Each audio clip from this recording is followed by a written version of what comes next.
Hey guys, this is Dee from Olmstead Photography, and I've put together a short editing video for you to watch just as a follow-up to my last post. I just want to do two images and kind of show you how to get that light, bright, and airy look using Kindred from underexposed cool tone type images. So we'll start with this one here.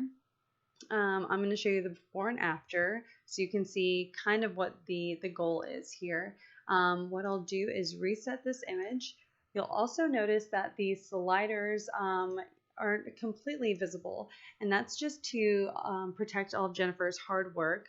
For some people who don't have the preset, I don't want to, just give everything away in this video, but for those of you who have the preset, you'll obviously know what these sliders look like after I apply Kindred. And then if you don't have the preset, I'm still going to walk you through every part of editing. So the missing piece will just be obviously the preset. So anyways, I hope this is helpful. So let's get started.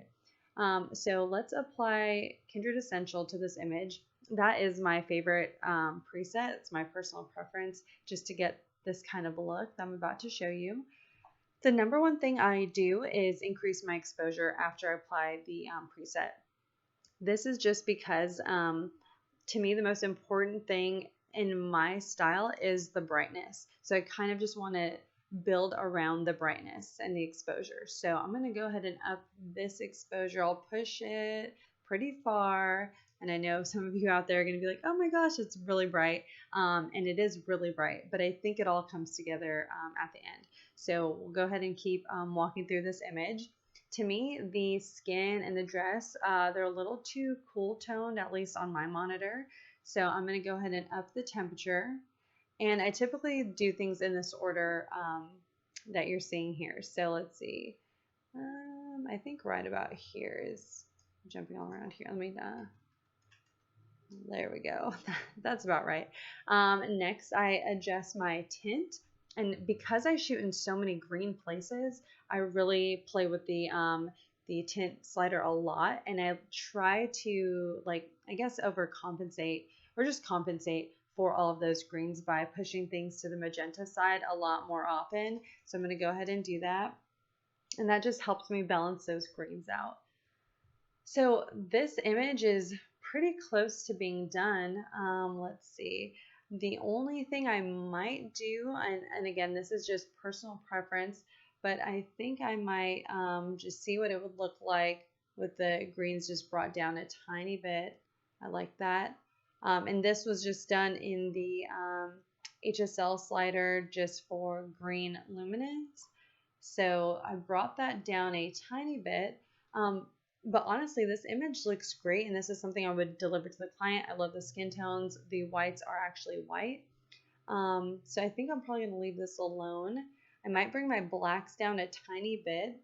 And when I want to add contrast to an image, that's usually what I'll do.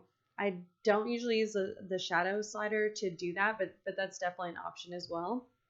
So for me to just make sure that this is in fact a deliverable image, I'm going to hit J.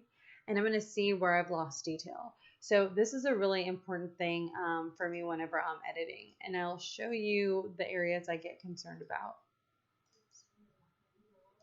So right here, you'll see that I'm losing a lot of detail in here. And obviously the background, which I'm totally okay with that. I have a little bit of loss right here in his hair, but nothing I'm concerned about. So let's talk about this dress. What you're seeing here is actually, and let me undo this. What you're seeing here is the bottom of the dress. She was lifting the bottom, and it's just completely white underneath. There's no lace like you see on the sides of the dress. So because it's just a white dress and there's really no detail to be lost, I'm totally fine with that and would leave this image just as is. Some people would not be okay with this depending on their style, and you could either bring down your exposure or you can knock your highlights down a little bit more to kind of bring some of this back. But again, there's not too much to bring back to begin with, so I think I'm just going to leave it alone for the most part and consider this image complete. So the next one we'll do is this one here. I'll show you before and after. So let me go ahead and reset this. And you'll notice again, it's that underexposed cool tone type photo. I'm going to apply Kindred Essential. First thing I always do is I up that exposure until I feel like it's about right, which right here is perfect. I'm going to go ahead and adjust my temp, let's see, to right about here, and then go ahead and move my tint slider again more to the magenta side. And honestly, I mean, I would almost leave this one as is and deliver this one to the client as well. The only thing I think I'm going to do here, let's see, is play with the greens a little bit more. And let's see.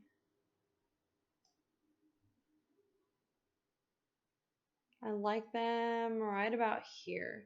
So I just up the luminance of the greens just to match this other photo a little bit better. So it's a little bit more cohesive. And you know, that's something else I'll typically do. So once I start editing, even though the light is changing, for example, in these two images, they were shot in slightly different places. I want to keep my skin tones consistent.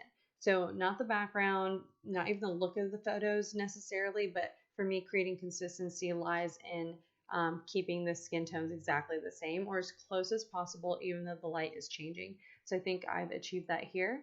And this was just a really simple edit. It'll never be a one-click edit typically for me, just because of my shooting style. But I think this is as close as I can get to one click. And again, no preset is one size fits all. So there's going to be tweaks and things that are made. But you know, what I love about Kindred is I never have to do a bunch of tweaks to get the look that I'm after. So these are my two before and afters, and I hope you guys enjoyed this. If you'd like to see any more editing or maybe something more complicated like a barn or a dark church or something like that, maybe something, you know, where flash was used, I have all kinds of scenarios. I would be more than happy to make another video and show that to you. But for now, this is it. Hope you enjoyed it. Thanks.